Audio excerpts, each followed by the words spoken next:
Hi hello ನಮಸ್ಕಾರ ಪ್ರಿಯ ವೀಕ್ಷಕರೇ, ಇದು ನಿಮ್ಮ ಬಂಧು ವಿಶ್ವಬಂಧು. ನಾನು ನಿಮ್ಮ ಲಕ್ಷ್ಮಣ್ ಕಾಂಬ್ಳೆ. ನಾನು ಇವತ್ತು ಒಂದು ವಿಶೇಷವಾದ ಸುದ್ದಿಯೊಂದಿಗೆ ನಿಮ್ಮ ಮುಂದೆ ಬಂದಿರುತ್ತೇನೆ. ಹೌದು ಪ್ರಿಯ ವೀಕ್ಷಕರೇ, ಬೇರೆ ಬೇರೆ ರಾಜ್ಯಗಳನ್ನು ಸುತ್ತಾಡಿ ಒಂದು ಹೊತ್ತಿನ ಊಟಕ್ಕಾಗಿ ಅಲೆದಾಡಿ ಅತಿ ಕಡು ಬಡತನದಲ್ಲಿ ಬೆಳೆದು ಬಂದು ಗಲಗಲಿಯಿಂದ ಬಂದು ನಮ್ಮ ಹೆಮ್ಮೆಯ ಜಮಖಂಡಿ ಹೆಸರುವಾಸಿಯಾಗಿರುವ ಹೋಟೆಲ್ ಅನ್ನಪೂರ್ಣೇಶ್ವರಿ ಮಾಲೀಕರಾದ ಬಸಲಿಂಗಯ್ಯ ಕಲ್ಲಯ್ಯ ಕಲ್ಯಾಣಿಯವರ ವಿಶೇಷ ವರದಿಯೊಂದಿಗೆ ನಿಮ್ಮ ಮುಂದೆ. ಹೌದು ಪ್ರಿಯ ವೀಕ್ಷಕರೇ, ಇವರು ಗಲಗಲಿಯಿಂದ ಜಮಖಂಡಿಗೆ ಬಂದು ಹೋಟೆಲ್ ಉದ್ಯಮದಲ್ಲಿ ಅದ್ಭುತವಾದ ಕ್ರಾಂತಿಯನ್ನೇ ಮಾಡಿದವರು. ಇವತ್ತು ಇವರು ಜಮಖಂಡಿ ಹಾಗೂ ಅದರ ಸುತ್ತಮುತ್ತಲಿನ ಗ್ರಾಮಸ್ಥರ ಬಾಯಿಯಲ್ಲಿ ಹೋಟೆಲ್ ಎಂದರೆ ಬರುವ ಹೆಸರೇ ಅದು ಶ್ರೀ ಅನ್ನಪೂರ್ಣೇಶ್ವರಿ ಹೋಟೆಲ್. ಗ್ರಾಹಕರೇ ನನ್ನ ದೇವರು, ವ್ಯಾಪಾರವೇ ನನ್ನ ಧರ್ಮ ಎಂದು ಬಾಳುತ್ತಾ ಹೋಟೆಲ್ ಉದ್ಯಮದಲ್ಲಿ ಯಶಸ್ವಿಯಾದವರು.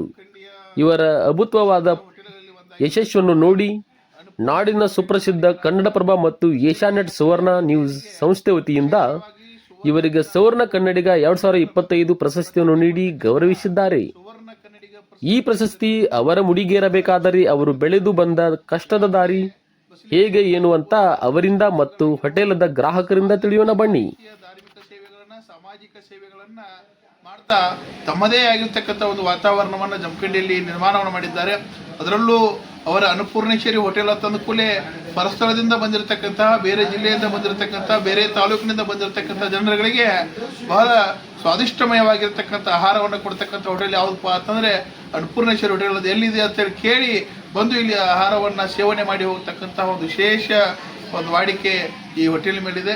ಹಾಗಾಗಿ ಏನು ಬಸಲಿಂಗಯ್ಯ ಕಲ್ಯಾಣಿ ಗುರುಗಳಿಗೆ ಸುವರ್ಣ ಕನ್ನಡಿಗ ಅಂತಕ್ಕಂಥ ಪ್ರಶಸ್ತಿ ದೊರಕಿದನೋ ಅದು ಜಮಖಂಡಿಯ ಸರ್ವ ಆಪ್ತರಿಗೂ ಬಹಳ ಖುಷಿ ತಂದು ಕೊಟ್ಟಿದೆ. ಅವರಿಗೆ ಸರ್ವ ಜಮಖಂಡಿ ಬಳಗದ ವತಿಯಿಂದ ತುಂಬು ಹೃದಯದ ಅಭಿನಂದನೆಗಳನ್ನು ಅರ್ಪಣೆ ಮಾಡ್ತೇನೆ. ನನಗೆ ಉಡುಪಿಯೋ ಅಥವಾ ಬೇರೆ ಭಾಗಗಳಿಂದ ಬಂದಿರತಕ್ಕಂಥ ಹೋಟೆಲ್ಗಳಲ್ಲಿ ಬೇರೆ ಪರಸ್ಥಳದಿಂದ ಬಂದಿರತಕ್ಕಂಥ ಕೆಲಸಗಾರಗಳು ಇರೋದು ಬಹಳ ಸಹಜ. ಅದರಲ್ಲೂ ವಿಶೇಷವಾಗಿ ಈ ಅನ್ನಪೂರ್ಣೇಶ್ವರಿ ಹೋಟೆಲ್ನಲ್ಲಿಯೂ ಸಹ ಪರಸ್ಥಳಗಳಿಂದ ಬಂದಿರತಕ್ಕಂತಹ ಕಾರ್ಮಿಕರುಗಳು ಕೆಲಸ ಮಾಡತಕ್ಕಂಥ ಕೆಲಸಗಾರರಿದ್ದಾರೆ. ಆದರೆ ವಿಶೇಷವಾಗಿ ನಾವು ಖುಷಿ ಕೊಡೋ ಸಂಗತಿ ಏನಪ್ಪಾ ಅಂತಂದರೆ ಇಲ್ಲಿ ಲೋಕಲ್ ಕೆಲವೊಂದಿಷ್ಟು ಯುವಕರುಗಳಿಗೆ ಉದ್ಯೋಗವನ್ನು ಕೊಟ್ಟಿದ್ದು, ವಿಶೇಷವಾಗಿ 200ಕ್ಕೂ ಅಧಿಕ ಜನ ಈ ಹೋಟೆಲಿನ ವ್ಯವಸಾಯದೊಳಗಂದರೆ ಕಾರ್ಯದಲ್ಲಿ ಕೆಲಸವನ್ನು ಮಾಡತಕ್ಕಂಥ ವಾಡಿಕೆ ಇಲ್ಲಿದೆ. ಹಾಗಾಗಿ 200ಕ್ಕೂ ಅಧಿಕ ಜನರಿಗೆ ಹೊಟ್ಟೆ ತುಂಬಿಸ್ತಕ್ಕಂತಹ, ಅದರಲ್ಲೂ ಅವರ ಕುಟುಂಬ ಚೆನ್ನಾಗಿ ನಡೆಯೋದಕ್ಕೆ ಮೂಲ ಕಾರಣೀಭೂತರಾಗಿರ್ತಕ್ಕಂತಹ ಅನ್ನಪೂರ್ಣೇಶ್ವರಿ ಹೋಟೆಲ್ನವರು ವಿಶೇಷವಾಗಿ ಆಳುಗಳಿಗೆ ಎಂದು ಆಳುಗಳಂತ ನೋಡಿಲ್ಲ. ಮನೆಯ ಮಕ್ಕಳುಗಳಿಗೆ ಯಾವ ರೀತಿಯಾಗಿರ್ತಕ್ಕಂಥ ಟ್ರೀಟ್ ಮಾಡ್ತಾರೋ ಅದೇ ರೀತಿ ಪ್ರೀತಿ ಪ್ರೇಮ ಬಾಂಧವ್ಯದಿಂದ ಅವರೊಂದಿಗೆ ಬೆರೆಯುವ ವಾಡಿಕೆ ಅನ್ನಪೂರ್ಣೇಶ್ವರಿ ಹೋಟೆಲ್ ಮಾಲೀಕರಿದೆ. ಅವರ ಮಕ್ಕಳುಗಳೂ ಸಹ ಹಿರಯ್ಯ ಆಗಿರ್ಬೋದು, ದಾನಯ್ಯನ ಆಗಿರ್ಬೋದು, ಅವರೂ ಸಹ ಆಳುಗಳಂತಕ್ಕಂಥ ಭಾವದಿಂದಲ್ಲ, ಅಣ್ಣ ತಮ್ಮದರು ಅಂತಕ್ಕಂಥ ಭಾವದಿಂದ ಕೆಲಸಗಾರನ ನೋಡ್ತಕ್ಕಂಥ ವಾಡಿಕೆ ಬಹಳ ಪ್ರೀತಿಯಿಂದ ಸಾಗಿ ಹೋಗಿದೆ ಅಂತ ಖುಷಿ ಅನಿಸ್ತದೆ. ನಿಮ್ಮ ಹೆಸರು? ಪ್ರದೀಪ್ ಪೆಟ್ಗೂಡು, ಇಂಚಗೇರಿ ಆಧ್ಯಾತ್ಮ ಸಂಪ್ರದಾಯದ ಗುರುಬಂಧುಗಳು, ಅಖಿಲ ಭಾರತೀಯ ಸಂತ ಸಮಿತಿಯ ಕರ್ನಾಟಕ ರಾಜ್ಯ ಸಂಯೋಜಕರು. ಕಲ್ಯಾಣಿ ನಮ್ಮ ಪ್ರಾಪರ್ ಗಲಗಲಿ. ಈ ಪ್ರಶಸ್ತಿ ಸುವರ್ಣ ಕನ್ನಡಿಗ ಅಂತೇಳಿ ಇವರು ಸುವರ್ಣ ನ್ಯೂಸ್ ಅವರು ಮತ್ತು ಕನ್ನಡ ಪ್ರಭಾದವರು ಸಾಧನೆ ಮಾಡಿದ ಸಾಧಕರಂತೇಳಿ ಇದೇ 2025 ಫೆಬ್ರವರಿ 14ನೇ ತಾರೀಕು ಬೆಂಗಳೂರು ತಾಜ್ ಹೋಟೆಲ್ದಾಗ ಕರೆಸಿ ಅವರು ಸನ್ಮಾನ ಮಾಡಿ ಪ್ರಶಸ್ತಿ ಕೊಟ್ಟರು. ಸಾಧನೆ ಮಾಡಿದ ಸಾಧಕರು ಕಾರ್ಯಕ್ರಮ ಸುವರ್ಣ ಕನ್ನಡಿಗ ಅಂತೇಳಿ ತಾರೀಕು 14/2/2025 ಇದೇ ವರ್ಷ ಕೊಟ್ಟಾರೆ. ಇಲ್ಲಿ ಜನಸಂಖ್ಯೆದ ಭಾಳ ಕುಡಿತೇನೆ ಅಲ್ಲಿ ಕಾರ್ಯಕ್ರಮದಾಗ ಮಂದಿ ಭಯಂಕರ ರೀ. 27 ಮಂದಿ ಸಾಧನೆ ಮಾಡಿ ಸಾಧಕರಿಗೆ ಕೊಟ್ಟಾರ್ರಿ. ಮಂದಿ ಸಾವಿರಾರು ಗಂಟ್ಲೆ ಕುಡಿತ್ರಿ. ದೊಡ್ಡ ಪ್ರಮಾಣ ಮಾಡ್ಯಾರ ಸುವರ್ಣ ನ್ಯೂಸ್ ಅವರು ಮತ್ತು ಕನ್ನಡ ಪ್ರಭಾ ಎರಡು ಕೂಡ. ಅವ್ರಿಗಂತರೂ ಅಭಿನಂದನೆಗಳು ಅವಾಗೂ ಹೇಳಿನಿ, ಈಗೂ ಹೇಳ್ತೇನೆ ನಿಮ್ಮ ಮುಖಾಂತರ. ಆಯ್ತಾಯ್ತು. ಈಗ ಮತ್ತೆ ಮುಂದೆ ಜನರ ಎದುರು ಸಂಬಂಧದ ಏನ್ರಿ ಇದು ಐತೇನ್ರಿ ಪ್ಲ್ಯಾನ್ ಹೋಟೆಲ್ಗಳದ್ದು ಮಾತೇನ್ರಿ ಬೇರೆ ಬೇರೆ? ಇಲ್ಲ, ಇನ್ನೂ ಒಂದಿಷ್ಟು ಮಾಡ್ಬೇಕು. ಯಾಕಂದ್ರೆ ಇದನ್ನ ಪ್ರಶಸ್ತಿ ಕೊಟ್ಟ ಮ್ಯಾಗ ಇದಕ್ಕೆ ಮತ್ತೊಂದಿಷ್ಟು ನಮ್ಮಲ್ಲಿ ಉತ್ಸಾಹ ತಂದ್ರೆ ಏನ್ ಬರ್ತೈತಿ, ಇನ್ನಷ್ಟು ಏನಾರ ಸಾಧನೆ ಮಾಡಬೇಕು, ಇನ್ನೊಂದಿಷ್ಟು ಏನ್ರಿ ಜನರಿಗೆ ಹೊಸ ಹೊಸ ಕೊಡಬೇಕು, ಇನ್ನೊಂದಿಷ್ಟು ಏನ್ರಿ ಇವು ಹೋಟೆಲ್ಗಳು. ಯಾಕಂದ್ರೆ ನಮ್ಮ ಅವ್ರು 3 ಮಂದಿ ಮಕ್ಕಳದ, ಈಗ ನಮ್ಮ ಕೆಲವೊಂದು ಬಾಡಿಗೆ ಇದಾವ, ಇನ್ನಷ್ಟು ಸ್ವಂತ ಮಾಡ್ಕೇಸಿಂದ ಒಂದು ಸ್ವಲ್ಪ ಚಲೋತ್ತಾಗ ಮಾಡಿ ಸ್ವಂತ ಮಾಡಿದ್ರೆ ಜನರಿಗೆ ನಾವು ಇನ್ನೊಂದು ಸ್ವಲ್ಪ ದರಗಳು ಕಮ್ಮಿ ಕೊಡಾಕ್ ಬರ್ತೈತಿ, ಚಲೋ ಕ್ವಾಲಿಟಿನ ಕಮ್ಮಿ ರೇಟ್ ಒಳಗೆ ಕೊಡಾಕ್ ಬರ್ತೈತಿ. ಅದೊಂದು ಉದ್ದೇಶ ಐತಿ. ಮತ್ತು ಈಗ ಕೆಲಸಗಾರಿಗೆ ಸ್ವಲ್ಪ ಉದ್ಯೋಗ ಕೊಟ್ಟಂಗೆ ಆಕೈತಿ ಕೊಡ್ತಾನೆ. ಕೆಲಸಗಾರ ಅಂತ ನೋಡ್ರಿ ನಮ್ಮಲ್ಲಿ ಸೋದರ ಒಂದು 25ರಿಂದ 35 ವರ್ಷ ಕೆಲಸ ಮಾಡಿದವ್ರು ಈಗ ಅದಾರೆ. ಅವ್ರಿಗೂ ಎಷ್ಟೋ ಮಂದಿಗೆ ನಾ 3-4 ಮಂದಿ ಲಗ್ನ ಮಾಡೀನಿ, ತಾಯಿ ತಂದೆ ಇಲ್ದವ್ರಿಗೆ. ಒಬ್ಬ ಶ್ಯಾಮತ್ ಇವತ್ತಿಗೂ ನೀವು ಇಲ್ಲಿ ಸರ್ಕಲ್ ಅಂಗಡಿಯಾಗ ಹೋಗ್ರಿ, ಶ್ಯಾಮತ್ ಅದಾನ, ಅವ್ನು ಲಗ್ನ ಮಾಡೀನಿ. ಇವತ್ತಿನ ದಿವಸ ಮೊನ್ನೆ ಅವ್ನ ಮಗ ICICI ಬ್ಯಾಂಕ್ನಾಗ ನೌಕರಿ ಮಾಡ್ತಾನೆ, ತಿಂಗಳ 80,000 ರೂಪಾಯಿ ಪಗಾರ ಐತಿ. ಅವರು ಬಂದು ಕೇಸಿಂದ ನನಗೆ ಮಣ್ಣು ಭೇಟಿಯಾಗಿ ಮಾಲಕ್ರ ಹಿಂಗ್ರಿ ಅಂದ. ಅವಂಗ ತಾಯಿ ತಂದೆ ಇದ್ದಿದ್ದಿಲ್ಲ, ಅವ್ನ ಲಗ್ನ ಮಾಡೀನಿ. ಇವತ್ತಿಗೂ ನಮ್ಮ ಅಂಗಡಿಯಾಗ ಅದಾನ. ಮಗಳು SSLC, ಇನ್ನೊಬ್ಬ ಮಗ ಏನೋ ಕಲಿಯಾಕ್ತಾನ. ನಾವು ಮುಂದೆ ಇನ್ನೊಬ್ಬ ಕಾಶಿನಾಥ್ ಅದಾನ, ಅವ್ನ ಲಗ್ನ ಮಾಡೀನಿ. ಮತ್ತು ಜಗು ಅದಾನ, ಅವನು ಮಾಡೀನಿ.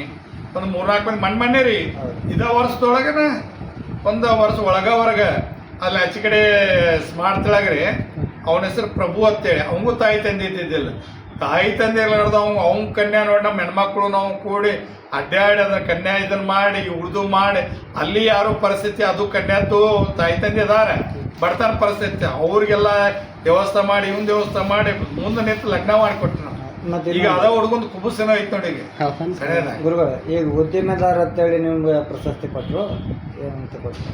ಸುವರ್ಣ ಕನ್ನಡವ್ರು ಹೆಂಗ್ ಗುರುತಿಸಿ? ಸುವರ್ಣ ಇಲ್ದವ್ರು ಯಾವ ರೀತಿ ನನ್ನ ತಯಾರು ಮಾಡಿದ್ರು, ಎಲ್ಲಿ ಹುಡುಕಿದ್ರು ಗೊತ್ತಿಲ್ಲ. ಒಮ್ಮೆ ಬಂದ ಕೇಳಿದ್ರು ಅವರು ನಾ ಸೋದರನ ಮೊದಲ ನಮ್ಮ ಆಯಿ ಮತ್ತೆ ಅವಳು ಗಲಗಲೆ ಹೋಟೆಲ್ ನಡೆಸ್ತಿದ್ದೆ. ಆಮ್ಯಾಗ ನಮ್ಮ ತಂದೆಯವರು ನಡೆಸ್ತಿದ್ದೆ. ನಮ್ಮ ತಂದೆಯವ್ರಿಗೆ 72ನೇ ಇಸ್ವಿಯೊಳಗನೆ 71 ದಿವಸ ಪಾಲ ಕೊಟ್ಟಿದ್ರಂತ. ನಮ್ಮ ಆಯೋದು ನಮ್ಮ ಅಪ್ಪಾರು ಒಂದು ಸ್ವಲ್ಪ ಹೆಸನಿಕ್ಕಿದ್ರು.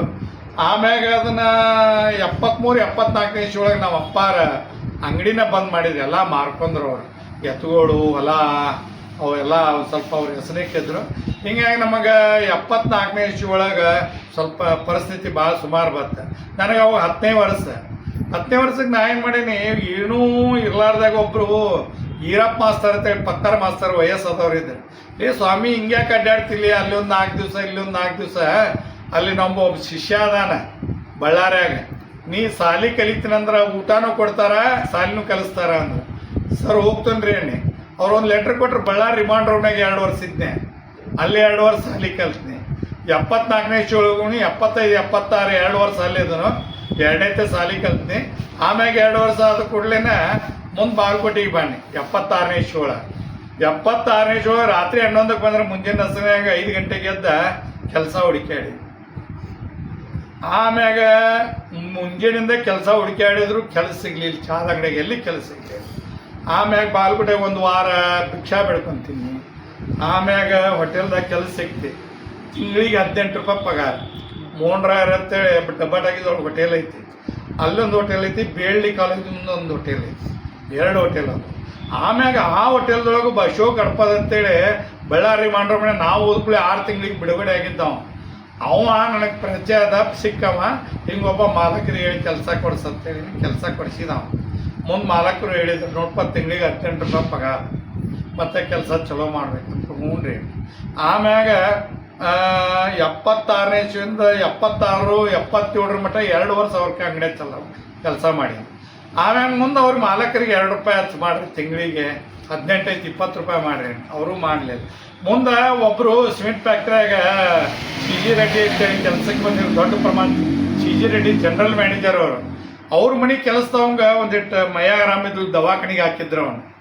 1 ವಾರ ಅವ್ರ ಮನೆ ಕೆಲಸ ಮಾಡೀನಿ. ಅವ್ರ ಮನೆ ಕೆಲಸ ಮಾಡಿದ ಕೂಡಲೇ ಅವ್ರು 5 ರೂಪಾಯಿ ಕೊಟ್ರು ನನಗೆ 1 ವಾರ ತೆಗೆದ ಮಾಡಿದ್ದಕ್ಕೆ. ಮುಂದೊಂದು 4-5-6 ತಿಂಗಳು ಬಿಟ್ಟು ಅವರು ಕೆಲ್ಸಕ್ಕೆ ಬರ್ತೀನಪ್ಪ ಮನೆ ಕೆಲ್ಸಕ್ಕೆ ಅಂತ ಕೇಳಿದ್ರು. ಬರ್ತೀನಿ ರೀ ಅಂತಾನೆ. ಮತ್ತು ಪಗಾರ ಎಷ್ಟು ಕೊಡ್ತೀರಿ ಅಂತ ಕೇಳಿ, ನಿನಗೆ ಎಷ್ಟು ಬೇಕು ಅಷ್ಟು ಕೊಡ್ತೀವಿ ಅಂತ. ಆಮ್ಯಾಗ ನನಗೆ ತಿಂಗಳ 40 ರೂಪಾಯಿ ಕೊಟ್ಟರೆ ಬರ್ತೀನಿ ರೀ ಅಂತ. ಕೊಡ್ತೀವಿ, ಆದ್ರೆ ದಿಲ್ಲ್ಯಾಗ ಮನೆ ಕೆಲ್ಸಕ್ಕೆ ಬರ್ಬೇಕಂತ. ನೀವು ದಿಲ್ಲ್ಯಾಗ ಬಿಟ್ಟು ಸುಡುಗಾಡ್ದಾಗ ಹತ್ತಿರ, ಆದ್ರೆ ಪಗಾರ 40 ಬೇಕು. ಹ್ಞೂ ಅಂದ್ರು. ಊಟ ಕೊಟ್ಟು ಅರ್ಬಿ ಕೊಟ್ಟು 40 ರೂಪಾಯಿ ಕೊಡ್ತೀವಿ ಅಂದರು. ಆಮ್ಯಾಗ ನಾ 78ನೇ ಇಸ್ವಿಗೆ ದಿಲ್ಲಿಗೆ ಹೋದ್ನೆ. ದಿಲ್ಲಿ ಒಳಗೆ 1 ವರ್ಷ, ಕಲ್ಕತ್ತಾ 6 ತಿಂಗಳ, ರಾಜಸ್ಥಾನ 1 4 ತಿಂಗಳ, ಆಮ್ಯಾಗ ನೆಲ್ಲೂರಿಗೆ 1 2 ತಿಂಗಳ.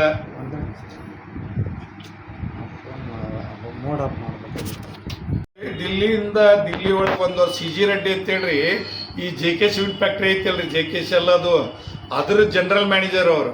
ಅವ್ರ ಮನೆ ಕೆಲಸಕ್ಕೆ ತಿಂಗಳಿಗೆ 40 ರೂಪಾಯಿ ಪಗಾರ. ಮನೆ ಕೆಲಸ ರೀ, ಮಾಡಿ ತಿಕ್ಕೋದು, ಪರಿಸಿ ಒರೆಸೋದು, ಕಸ ಹೊಡಿಯೋದು, ಹುಡುಗರು ಸಾಲಿಗೆ ಕಳಿಸ್ಬಾರ್ದು, ಕಾಯಿಪಲ್ಲೆ ತರ್ದು ಹಿಂಗೆ ಇತ್ತು. ಅಲ್ಲಿ ದಿಲ್ಲ್ಯಾಗ 1 ವರ್ಷ ಮಾಡೀನಿ. ಮುಂದೆ ಕಲ್ಕತ್ತಾ 6 ತಿಂಗಳ ಅವ್ರದ್ದು ಮುಂದೆ ರಾಜಸ್ಥಾನದಾಗ ಒಂದು 4 ತಿಂಗಳು, ಆಮ್ಯಾಗ ನೆಲ್ಲೂರೊಳಗೆ ಒಂದು 2 ತಿಂಗಳು, ಆಮ್ಯಾಗ ಮುಂದೆ ನಾ 80ನೇ ಇಸ್ವಿಗೆ 2 ವರ್ಷ ಆತಾಟ ಊರಿಗೆ ಹೋಗ್ತೀನಿ ರೀ ಅಂತ ಹೇಳಿ ಅವ್ರಿಗೆ ಮತ್ತೆ ಬಾಪ ಅಂದ್ರೆ ಹ್ಞೂನ್ರಿ. ಮುಂದೆ ನಾನು ಬಾಗಲಕೋಟೆಗೆ ಬಾಗಲಕೋಟೆಗೆ ಬಂದು ಮುಂದೆ ಗಲಗಲಿಗೆ ಗಲಗಲಿಗೆ ಬಂದು ನಮ್ಮ ಗೆಳೆಯ ಚನ್ನಬಸಯ್ಯ ಅವನ ಕಡೆನೇ 1,000 ರೂಪಾಯಿ ಸಿಗೊಂದ 10 ಪೈಸೆ ಚಾ ಚಾಲು ಮಾಡಿ.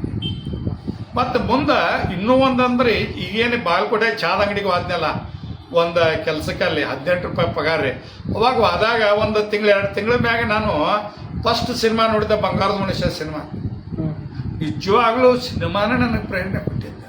ಬಂಗಾರದ ಮನುಷ್ಯ ಅದನ್ನು ನೋಡಿದ ಮ್ಯಾಗ ದುಡಿಬೇಕು ಮಾಡ್ಬೇಕಂತಿದ್ದ. ಅದ ನಿಜವಾಗ್ಲೂ 100ಕ್ಕೆ 100 ನನಗೆ ವಿಶೇಷ ಕೊಟ್ಟಿದ್ದೆ. ಚೇಂಜ್ ನಿಮ್ಮ ಲೈಫ್ ಚೇಂಜ್ ಮಾಡೋಕೆ ಮುಂದೊಳಗೆ ಫಸ್ಟ್ ರೀ ನನಗೆ ಸೋದರ ಮಗ 12-13 ವರ್ಷ ಇರ್ಬೇಕು. 12-13 ವರ್ಷಕ್ಕೆ ಅದನ್ನು ನೋಡಿದಾಗ ದುಡಿಬೇಕಂತ ಕಲಿಸಿಕೊಟ್ಟಿದ್ದ. ಅದ ಒಟ್ಟು ಕಷ್ಟ ದಾರಿಯಿಂದ ಬಂದಿರ ನಾವು. ಈಗೆಲ್ಲ ಬರೋಬ್ಬರಿ ಐತ್ರಿ. ಈಗೇನೆಲ್ಲ ಈಗೇನು ಅದನ್ನೇನ ಅದೇನ ಗಲಗಲಿ ಬಂದು ಮತ್ತೆ 10 ಪೈಸೆ ಚಾ ಮಾಡಿ ಮತ್ತೆ 80ನೇ ಇಸ್ವಿ ಒಳಗೆ ಏನು ಮಾಡೀನಿ 10 ಪೈಸೆ ಚಾ ಚಾಲು ಮಾಡೀನಿ. 80ನೇ ಇಸ್ವಿ ಒಳಗೆ 10 ಪೈಸೆ ಚಾ ಚಾಲು ಮಾಡಿದ್ಮ್ಯಾಗ ಹಂಗ ದೇವ್ರ ಪುಣ್ಯದಿಂದ ಕೈ ಹಿಡೀತಿ, ವ್ಯಾಪಾರ ಚಲೋ ಆಯ್ತು. ಹಂಗ 83 ಲಗ್ನ ಆಯ್ತು, 86 ಮಕ್ಳು ಹುಟ್ಟಿದ್ರು, ಮತ್ತೊಂದಿಷ್ಟು ಹೊಲ ತಗೊಂಡ್ನಿ. ಹಂಗಟ್ ಅಂದ್ರೆ 21 ಎಕರೆ ಹೊಲ ತಗೊಂಡು 21 ಎಕರೆ ಹೊಲ ತಗೊಂಡ್ನಿ. ಮಕ್ಕಳಿಗೆ ಎಷ್ಟು ಅವ್ರು ಸಾಲಿ ಕಲಿತಾರ ಅಷ್ಟು ಸಾಲಿ ಕಲಿಸೀನಿ. ಆಮ್ಯಾಗ ಮತ್ತೆ 3 ಮಂದಿ ಮಕ್ಕಳು ಲಗ್ನ ಆಯ್ತು. ಮತ್ತು ಊರು ಮುಳುಗಡೆ ಬತ್ತ 2002 ಗೇಟ್ ಅದು ಹಾಕಿದ್ರು. ಮತ್ತು ಬ್ಯಾಡತ್ತೇಣ ಮತ್ತೆ ಇಲ್ಲಿ ಜಮಖಂಡಿಗೆ ಒಂದಿಷ್ಟು ಜಾಗ ತಗೊಂಡ್ನಿ, ಮನಿ ಕಟ್ಸೀನಿ. ಆಮ್ಯಾಗ ಅಂಗಡಿಗಳು 2010ಕ್ಕೆ ಮತ್ತು ಊರು ಎಂದರೆ ಯಾಕಲ್ಲ ಕೇಳೋದು 2010ಕ್ಕೆ ಇಲ್ಲಿ ಬಂದು ಇಲ್ಲಿ ಹೋಟೆಲ್ಗಳು ಚಾಲೂ ಮಾಡಿ ಇಲ್ಲಿ ಚಲೋ ಆಗೈತಿ. ಇಲ್ಲಿ ಜಮಖಂಡಿ ಜನ ಜಮಖಂಡಿಯಾಗ ಮನಿ ಕಟ್ಸೇವು. 3 ಮಂದಿ ಸಂಸ್ಥೆಯವರು ಒಟ್ಟರಿಗೆ 3 ಮಕ್ಕಳಿಗೆ ಒಂದೊಂದು ಉದ್ಯೋಗ ಕೊಟ್ಟರು, ಹೋಟೆಲ್ಗಳು ಮಾಡಿ ಚಲೋ ಐತಿ. ವ್ಯಾಪಾರ ಚಲೋ ಐತಿ ದೇವ್ರ ಪುಣ್ಯ ಸಾಕಷ್ಟು. ಮತ್ತು ಈ ಜಮಖಂಡಿ ಸುತ್ತಮುತ್ತಲು ಹಳ್ಳಿ ಮಂದಿನೂ ಭಾಳ ನಮಗೆ ಹೆಲ್ಪ್ ಮಾಡ್ಯಾರ. ಚಲೋ ಐತಿ, ಚಲೋ ಐತಿ. ಈಗ ನಮ್ಮ ಹೋಟೆಲ್ಗಳು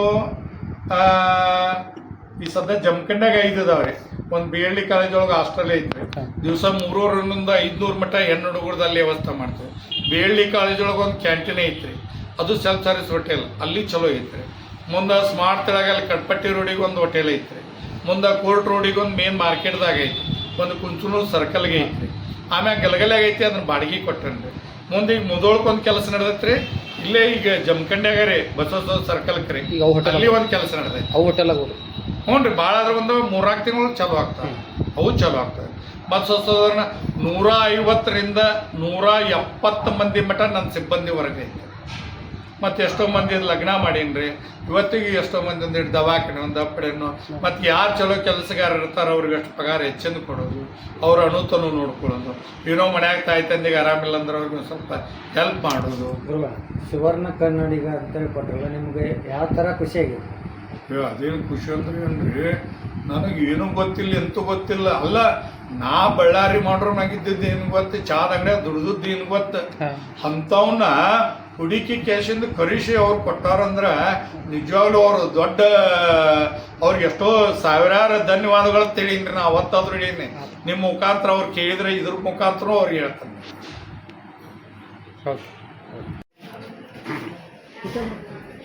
ಹೇಳ್ರಿ ಅಧ್ಯಕ್ಷರು. ಉದ್ಯಮಿಯಾಗಿ ಯಶಸ್ಸನ್ನು ಪಡೆದಿರ್ತಕ್ಕಂಥ ನನ್ನ ಸ್ನೇಹಿತರು ಗಲಗಲಿ ಗ್ರಾಮದವರು ಸಾಕಷ್ಟು ಬಡತನದೊಳಗೆ ಬೆಳೆದ ಎಷ್ಟೋ ಕಷ್ಟಪಟ್ಟ ಒಂದು ಗಲಗಲಿ ಒಳಗೆ ಒಂದು ಹೋಟೆಲ್ ಹಾಕಿದ್ರು ಫಸ್ಟಕ್ಕೆ. ಹಂಗೆ ಮುಂದುವರೆದ ಮುಳುಗಡೆ ಆಗಿರ್ತಕ್ಕಂಥ ಊರೊಳಗೆ ಒಂದು ಜಾಗ ತೊಗೊಂಡ, ಅದು ಗುಡ್ ಅಟ್ರಾಕ್ಷನ್ ಸಿಟಿಗೆ ಕಮ್ಮಿ ಇಲ್ಲದಂಥ ಹೋಟೆಲ್ ಗ್ರಾಮೀಣ ಪ್ರದೇಶಕ್ಕೆ ತಂದ ಅಲ್ಲಿ ಸಾಕಷ್ಟು ಜನರಿಗೆ ಉದ್ಯೋಗ ಕೊಡೋದ್ರ ಜೊತೆಗೆ ರುಚಿಯಾದ ಸಿಹಿ ತಿನಿಸುಗಳು, ಆಮೇಲೆ ಹೋಟೆಲಿನ ಉದ್ಯಮಗಳು ಸಾಕಷ್ಟು ಪ್ರಗತಿ ಸಾಧಿಸಿ ಕೆಲವು ವರ್ಷಗಳು ಜಮಖಂಡಿ ಮಹಾನಗರಕ್ಕೆ ಬಂದರು. ಅವರು ಇಲ್ಲಿ ಬಂದ ಮೇಲೆ 1 ಅಲ್ಲ 2 ಅಲ್ಲ 3-4 ದೊಡ್ಡ ಹೋಟೆಲ್ಗಳ ಉದ್ಯಮಿಯ ಆಗಿ ಬೆಳೆದ ಎಷ್ಟೋ ನಿರುದ್ಯೋಗಿಗಳಿಗೆ ಕೆಲಸ ಕೊಡೋದು, ಎಷ್ಟೋ ನಮ್ಮಂಥ ಪ್ರವಾಸಿಗರಿಗೆ ಒಳ್ಳೆಯ ರುಚಿಯಾದ ಊಟ ಕೊಟ್ಟ ಈ ಜಮಖಂಡಿ ಭಾಗದೊಳಗೆಲ್ಲ ಬಿಜಾಪುರ ಬಾಗಲಕೋಟೆ ಜಿಲ್ಲೆ ಮೀರಿ ಬೆಳೆದಂಥ ಅದಕ್ಕೆ ನಮ್ಮ ಸುವರ್ಣ ಕರ್ನಾಟಕ ನಿಯೋಜನೆ ಅವರು ಪ್ರಶಸ್ತಿ ಕೊಟ್ಟರು. ಆ ಪ್ರಶಸ್ತಿಗೆ ಅವ್ರು ನಿಜವಾಗಿ ಬಾಜಂದ್ರು ಅನ್ನುವಂಥ ಮಾತೇಳಿ ಇವ್ರ ಹೋಟೆಲ್ ಇನ್ನೂ ಉದ್ಯಮ ಯಶಸ್ವಿಯಾಗಿ ಬೆಳೆದು ಈ ಭಾಗದವರಿಗೆ ಹೆಸರುವಾಸಿ ಇಲ್ಲ ಅಂತೇಳಿ ಅವ್ರ ಶುಭಾರಸ್ನು ಅವ ಭಾಳ ಒಳ್ಳೆಯ ವ್ಯಕ್ತಿ ಅವ. ತಮ್ಮ ಹೆಸರು ಮ್ಯಾಲೆ ಬಂದವ. ನಿಮ್ಮ ಹೆಸರು ಹೇಳ್ರಿ. ನಿಮ್ಮ ಹೆಸರು ನನ್ನ ಹೆಸರು ನಿಂಗಪ್ಪ ಗೋಳಿಪಲ್ಲೆ ಗದಗಲಿ, ಅಧ್ಯಕ್ಷರು ಬಸವೇಶ್ವರ ಅರ್ಬನ್ ಸೊಸೈಟಿ ಗದಗಲಿ. ನನ್ನ ಹೆಸರು ಬಸವರಾಜ್ ಹುರ್ಗೆಪ್ಪ ಪಟೇಲ್ನವರು. ನಾನು ಮೂಲ ಗಲಗಲಿಯವರು. ನಾನು ಪೊಲೀಸ್ ಇಲಾಖೆಗೆ ಬಂದು ಪೊಲೀಸ್ ಇಲಾಖೆಯಲ್ಲಿ 32 ವರ್ಷ ಸೇವೆ ಸಲ್ಲಿಸಿ PSI ಅಂತ ನಿವೃತ್ತ ಆಗಿರುತ್ತೇನೆ. ಈಗ ಗಂಗದಲ್ಲೇ ಮನೆ ಮಾಡಿಕೊಂಡಿರುತ್ತೇನೆ. ಈಗ ಈ ಹೋಟೆಲಿನ ಮಾಲೀಕರಾದಂಥ ಬಸಲಿಂಗಯ್ಯ ಕಲ್ಯಾಣಿಯವರು ಸಹ ಮೂಲ ಗಲಗಲಿಯವರು, ಹತ್ತಿದ ಮನೆಯವರು ಗಲಗಲಿಯಲ್ಲಿ ನಮಗೆ. ಅವರು ಅವರ ತಾತ ಅಜ್ಜ ಮುತ್ತಂದರ ಕಾಲದಿಂದನೂ ಅವ್ರದ್ದು ಹೋಟೆಲ್ ಗಲಗಲಿ ಆಗ ನಾವು ಸಣ್ಣವ್ರದಾಗ ನೋಡ್ಕೊತ ಬಂದೆವು. ಅವ್ರ ಮುಂದೆ ಅದೇ ರೀತಿಯಿಂದ ಅವ್ರ ಭಕ್ತಿಯಿಂದ ಈ ಹೋಟೆಲ್ ಮೇಲೆ ಭಕ್ತಿಯಿಂದ ದುಡಿದ್ರು. ಹೀಗಾಗಿ ಅವ್ರಿಗೆ ದೇವರು ಭಾಳ ಅನುಕೂಲ ಮಾಡಿದ. ಅನುಕೂಲ ಮಾಡಿದ್ಮೇಲೆ ಜಮಖಂಡಿಗೆ ಬಂದು ಇಲ್ಲಿ ಸೆಟ್ ಆದರು. ಜಮಖಂಡಿಗೆ ಸೆಟ್ ಹಾಕಿ ಅಷ್ಟೇ ಒಂದಲ್ಲ ಎರಡಲ್ಲ 4-5 ದೊಡ್ಡ ದೊಡ್ಡ ಹೋಟೆಲ್ಗಳು ಮಾಡಿ ಜನಸೇವೆಗಾಗಿ ನಿಂತಿರುತ್ತಾರೆ. ಅವರಲ್ಲಿ ಸಿಗುವಂಥ ಆಹಾರ ಭಾಳ ಉತ್ತಮವಾದ ಆಹಾರ. ಹೀಗಾಗಿ ಅವರಲ್ಲಿ ಗಿರಾಕಿಗಳು ಹೆಚ್ಚು ಬರ್ತವೆ. ಈಗೆಲ್ಲ ಕಾರಣಗಳಿಂದ ನೋಡಿ ಸರ್ಕಾರ ಅವರಿಗೆ ಪ್ರಶಸ್ತಿಯನ್ನು ಸುವರ್ಣ ಕನ್ನಡಿಗ ಅಂತ ಪ್ರಶಸ್ತಿ ಕೊಟ್ಟಿದೆ. ಅದಕ್ಕೆ ನಮಗೆ ಬಹಳ ಹೆಮ್ಮೆಯಾಗಿದೆ. ಇಲ್ಲ ಅವ್ರು ಬಡತನ ಪರಿಸ್ಥಿತಿಯಿಂದ ಬಂದಾರ ಅಂತ ಹೇಳ್ರಿ ಅವ್ರು ಸರ್, ಅದು ಕರೆನೋ ಸುಳ್ಳು? ನಿಜ. ಆದರೂ ಹೋಟೆಲ್ ಇತ್ತು, ಸಣ್ಣ ಹೋಟೆಲ್ ಇತ್ತು. ಸಣ್ಣ ಹೋಟೆಲ್ದಿಂದನೇ ಮುಂದೆ ಬಂದ್ರೆ ಅಷ್ಟೇ ಮಾಡ್ಕೊತಾರೆ. ಯಾಕಂದ್ರೆ ನಾವು ಎಲ್ಲರೂ ಹತ್ತಿದ ಮನೆಯವರು ಗಲಗಲ್ಯಾಗ. ಮೇಲಾಗಿ ಅವರು ನಮ್ಮ ಮನೆಯ ಗುರುಗಳು, ಅವರು ಬಡತನ ಮಂದಿಗೆ ಅದು ಹೆಲ್ಪ್ ಮಾಡೋದಂತ ಗುಣ ಐತ್ರಿ. ಭಯಂಕರ ಹೆಲ್ಪ್ ಮಾಡ್ತಾರೆ ಸರ್. ಹೌದು, ನಾನು ಹಿಡಿದ ಹೇಳ್ತೀನಿ. ಹೆಲ್ಪ್ ಮಾಡುವಂಥ ಗುಣ ಅವ್ರಿಗೆ ದೇವರು ಒಳ್ಳೇದು ಮಾಡ್ಯಾನು. ಹೀಗಾಗಿ ದೇವರು ಅವ್ರಿಗೆ ಒಳ್ಳೆಯ ಆಯುಷ್ಯ ಆರೋಗ್ಯವನ್ನು ನೀಡುತ್ತಾನೆ ಅಂತ ನಾವು ಹೇಳುತ್ತೇವೆ. ಈಗಾದ್ರೂ ಉತ್ತಮವಾಗಿ ಸೇವೆ ಮಾಡಿ ಎಲ್ಲ ಗಿರಾಕಿಗಳನ್ನು ಹಚ್ಕೊಂಡು ಉತ್ತಮ ರೀತಿಯಿಂದ ಮಾಡ್ಕೊಂಡು ಹೋಗಲಿ ಅಂತ ದೇವರಲ್ಲಿ ಬಿಡ್ಕೊತಾರೆ. ಈಗ ಈ ಹೋಟೆಲ್ದವ್ರಿಗೆ ಸರ್, ಈ ಹೋಟೆಲ್ ಮಾಲಕರಿಗೆ ಸುವರ್ಣ ಕನ್ನಡಿಗ ಅಂತ ಹೇಳಿ ಪ್ರಶಸ್ತಿ ಬಂದತ್ರಿ. ಅದ್ರ ಬದಲು ಏನು ನಿಮಗೆ ಪರಿಚಯದವರು ಸಾಹೇಬ್ರ ಹೆಂಗೆ ಏನೋ ಸ್ವಲ್ಪ ಹೇಳ್ತೀರಿ ಮಾಲಕ ಬದಲು? ಹೋಟೆಲ್ನ ಮಾಲೀಕರಾಗಿರ್ತಕ್ಕಂಥ ಸನ್ಮಾನ ಶ್ರೀ BK ಕಲ್ಯಾಣಿ ಅವರು ಉದ್ಯಮದೊಳಗೆ ಈ ಸದ್ಯ ರಾಜ್ಯದೊಳಗೆ ಅತ್ಯುತ್ತಮವಾಗಿ ಬೆಳೆದು ನಿಂತಾರೆ. ಅವ್ರು ಮಾಡಿರ್ತಕ್ಕಂಥ ಸಮಾಜ ಸೇವೆಗೆ ಸರ್ಕಾರ ಸ್ಪಂದಿಸಿ ಅವರಿಗೆ ಸುವರ್ಣ ಕನ್ನಡಿಗ ಅಂತ ತಿಳ್ಕೊಂಡು ಪ್ರಶಸ್ತಿ ಕೊಟ್ಟಿರ್ತಕ್ಕಂಥದ್ದು ಭಾಳ ಸೂಕ್ತ ಐತಿ. ಆಮೇಲೆ ಅವರೊಬ್ಬರೇ ಬೆಳೆದಿರೋದ್ರಿಂದ ಬಹುಶಃ ಉದ್ಯಮಿ ಹಾಗೂ ಉದ್ಯೋಗ ನೀಡುವಂತಕ್ಕಂಥ ಮಾತನ್ನು ಸರ್ವಸ್ವ ಪಾಲಿಸಿ ಅನೇಕ ಜನರಿಗೆ ಕೆಲಸವನ್ನು ಕೊಡೋದ್ರ ಮೂಲಕ ಅವರ ಬಾಳಿಗೆ ಸಂಜೀವನಿ ಆಗ್ಯಾರ. ಅದಕ್ಕೆ ಅಂಥವರಿಗೆ ಸರ್ಕಾರ ಗುರುತಿಸಿ ಪ್ರಶಸ್ತಿಯನ್ನು ಕೊಟ್ಟಿರ್ತಕ್ಕಂಥದ್ದು ಬಹುಶಃ ಸೂಕ್ತ ಅಂತಕ್ಕಂಥ ನನ್ನ ಅಭಿಪ್ರಾಯ.